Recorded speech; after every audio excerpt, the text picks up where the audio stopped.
Oremos.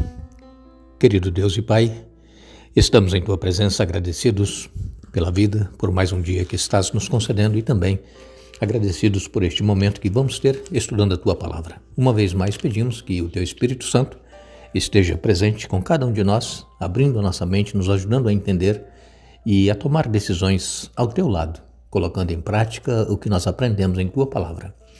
Abençoa todos os que estudam conosco, todos têm necessidades, problemas, dificuldades, todos aqueles que nos escrevem pedindo orações. Tu conheces os problemas que cada um está enfrentando, dê vitórias. Nós confiamos em Ti, em nome de Jesus. Amém.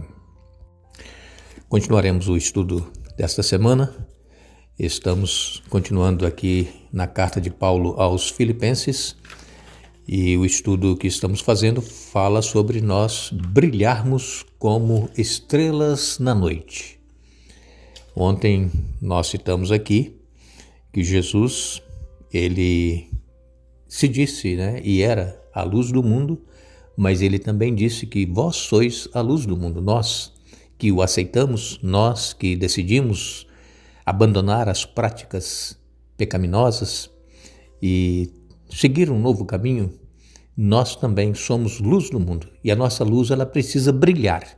E quanto mais o mundo se torna escuro devido à imoralidade, devido às práticas ilícitas, nós deveremos então deixar que a nossa luz brilhe em meio a essa escuridão do mundo de pecado. Paulo, ele vem falando aqui em Filipenses a respeito de um sacrifício vivo.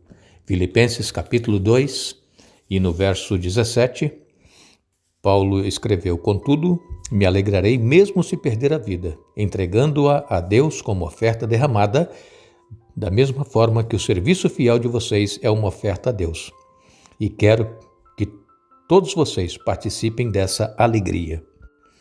Paulo, ele sabia que o importante para ele não era somente estar vivo e pregando o Evangelho. Mesmo se ele passasse pela morte, como aconteceu mais tarde, ele se alegraria, porque a vida dele estava sendo entregue ou sendo derramada como libação. Libação é um termo que era usado no Antigo Testamento, uma prática antiga, e libação consistia em derramar líquidos valiosos como óleo, vinho ou água, como oferta a Deus. Nós temos isso registrado lá em Gênesis, também Êxodo, 2 Samuel. Agora, para muitos, este derramar desses líquidos, às vezes caríssimos, para muitos era um desperdício. Mas, quando nós falamos em libação ou derramar algo valioso, óleo, vinho ou perfume, nos lembramos daquele caso de Maria, que ungiu Jesus com um perfume muito caro, um nardo puro, caríssimo. Está relatado em Marcos, capítulo 14. Vejam, ali naquela ocasião, quando Maria ungiu Jesus com este perfume caríssimo, com esse nardo puro, as pessoas se entreolharam e dizendo que era um desperdício. Era um ano de trabalho para comprar um perfume daquele. Maria fez as suas economias, ela comprou esse vaso de alabastro com um perfume caríssimo, que era o nardo puro, e ela ungiu o corpo de Jesus. E Jesus, que lê o coração, a mente de cada um de nós, ele olhou para aquelas pessoas que ali estavam, e em especial Judas, que também criticou, e disse que ela estava fazendo aquilo para ungí-lo para a sua morte. As pessoas que estavam próximas a Jesus não sabiam que daqui a alguns dias Jesus estaria sendo crucificado e morto. Eles não sabiam. Ninguém esperava que isso fosse acontecer, mas Jesus sabia. Jesus sabia que estava chegando a sua hora de dar a sua vida pelo pecador, dar a vida por mim, por você. E as profecias já estavam se cumprindo, estava nos últimos dias das profecias de Daniel, quando O sacrifício iria cessar porque o Cordeiro de Deus que tira o pecado do mundo iria morrer na metade daquela última semana profética. Os 3 anos e meio que Jesus realizou o seu ministério, na metade ali dessa semana, 3 anos e meio, Jesus morreu. E aí restaram mais 3 anos e meio para que a profecia das 70 semanas se concluísse e o povo judeu então apedrejou Estevão e selou então a rejeição a Jesus como Messias, como enviado de Deus. Mas Paulo, ele continua aqui falando também em 2 Timóteo, no capítulo 4 e no verso 6, Paulo escreveu: "Quanto a mim, minha vida já foi derramada como oferta para Deus. O tempo da minha morte se aproxima." Aqui, Paulo escrevendo a Timóteo, 2 Timóteo capítulo 4, Paulo já estava aqui próximo de ser decapitado, morto, e ele disse que ele sabia que a vida dele tinha sido derramada como oferta para Deus, tinha sido oferecida como libação, um perfume, um líquido precioso, agradável a Deus. E nós temos vivido uma vida que agrada a Deus, uma vida que testemunha de Jesus, uma vida de abnegação, uma vida de serviço, como Jesus veio viver aqui neste mundo por cada ser humano. Como é que nós temos vivido a nossa vida cristã? Nós temos a certeza de que nós estamos cumprindo e terminando o bom combate da fé?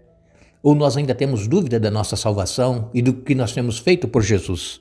Paulo ele tinha certeza de que ele havia cumprido o propósito pelo qual Deus o chamou para ser apóstolo. E também em Romanos, no capítulo 12, versos 1 e 2, Paulo escreveu: "Portanto, irmãos, suplico-lhes que entreguem seu corpo a Deus por causa de tudo que ele fez por vocês, que seja um sacrifício vivo e santo do tipo que Deus considera agradável. Essa é a verdadeira forma de adorá-lo. Não imitem o comportamento e os costumes deste mundo, mas deixem que Deus os transforme por meio de uma mudança em seu modo de pensar, a fim de que experimentem a boa, agradável e perfeita vontade de Deus para vocês." Esta passagem bíblica, ela é fundamental para nós sabermos se nós estamos vivendo uma vida de comunhão com Deus ou não. Se nós estamos tendo uma vida transformada ou se nós estamos vivendo naquelas velhas práticas que nós vivíamos antes de conhecer o Evangelho. Paulo ele tinha certeza, ele disse, olha, entreguem seu corpo a Deus por causa de tudo que ele fez por vocês, e que seja um sacrifício vivo, santo e tipo que Deus considera agradável. Essa é a verdadeira forma de adorar a Deus, entregar o nosso corpo, deixar que Deus faça a vontade dele em nossa vida e não nós fazermos a nossa vontade.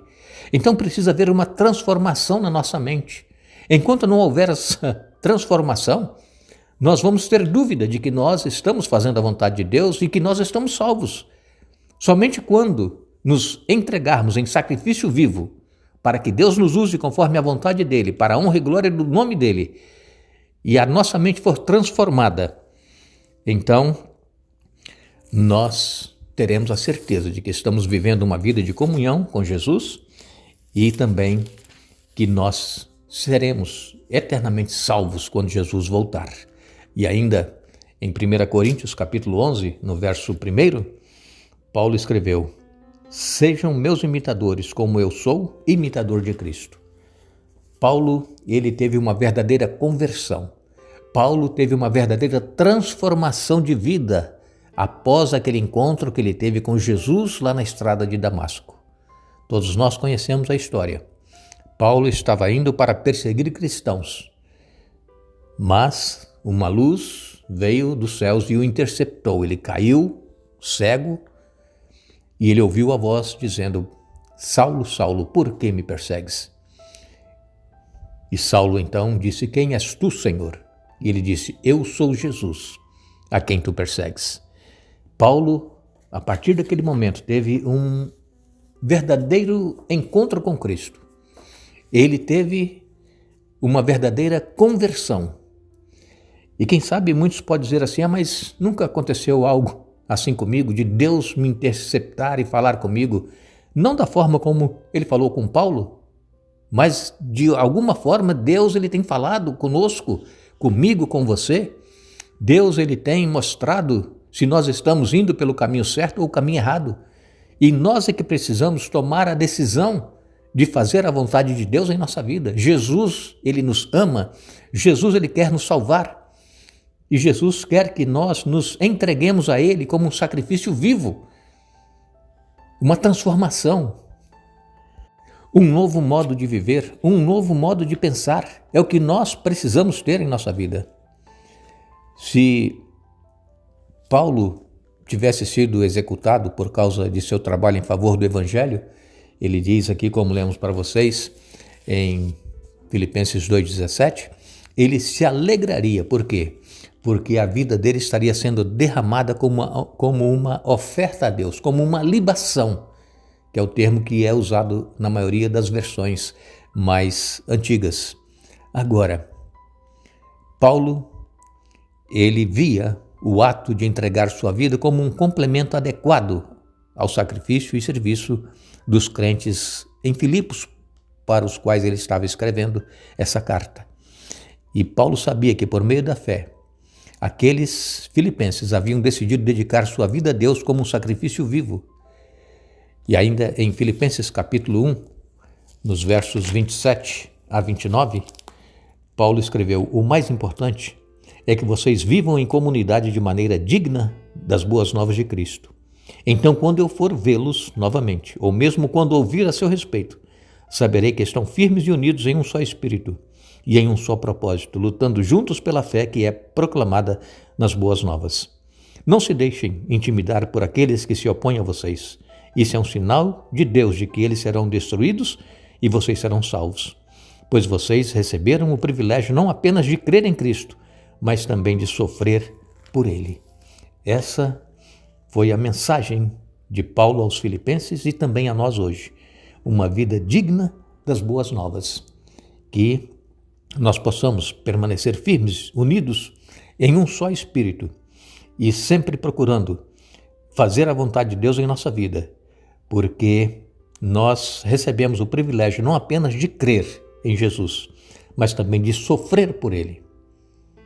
Nós sabemos que o Espírito Santo, ele continua trabalhando em cada mente, em cada coração. Muitas pessoas se arrependem por obra do Espírito Santo, de convencimento. Outras continuam endurecidas. Mas e nós, que já aceitamos a Jesus, temos tido uma vida transformada?